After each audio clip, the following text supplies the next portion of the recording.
여야가 어제 어렵게 합의한 공무원 연금 개혁안에 대한 막판 조율에 나서고 있습니다. 일부 쟁점 사항에 대한 미세 조정을 거쳐 오후에는 여야 대표가 회동을 갖고 최종 타결을 시도할 예정입니다. 국회로 가보겠습니다. 이만수 기자.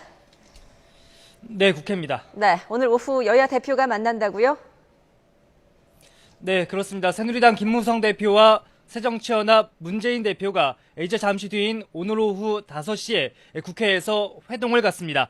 더 내고 덜 받는 내용을 중심으로 한 공무원 연금 개혁안에 대해서 최종 추인을 하기 위해서인데요.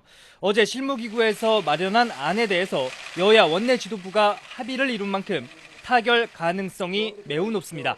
여야 대표 회동에 앞서서 공무원연금 개혁 특위 법안 소위도 열리고 있습니다.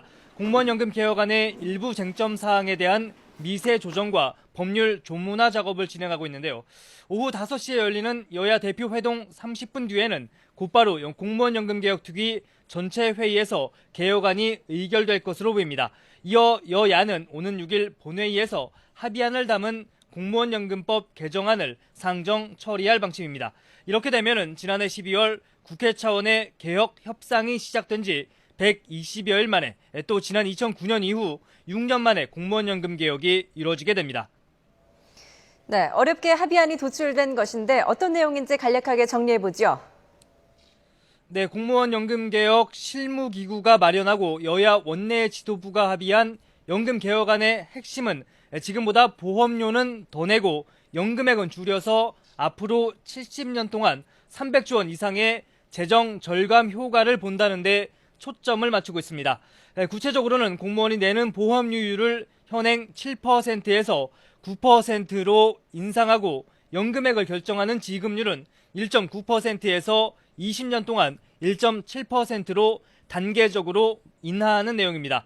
결국 최종 단계에서는 현재 월 평균 300만 원을 받는 30년 재직 공무원은 매월 27만 원을 보험료로 내야 합니다.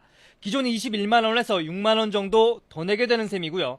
반면 받는 돈은 171만 원에서 153만 원으로 줄어들어서 18만 원 정도를 덜 받게 됩니다. 여야는 고통 분담 차원에서 향후 5년 동안 연금 지급액을 동결하자는 데도 합의했습니다. 또 공무원 연금 개혁을 통한 재정 절감분 가운데 20% 정도를 국민연금에 투입하기로 의견을 모은 것으로 전해지고 있습니다. 이렇게 되면은 현재 40%대인 국민연금의 명목소득 대체율이 50% 정도로 높아질 것으로 전망됩니다.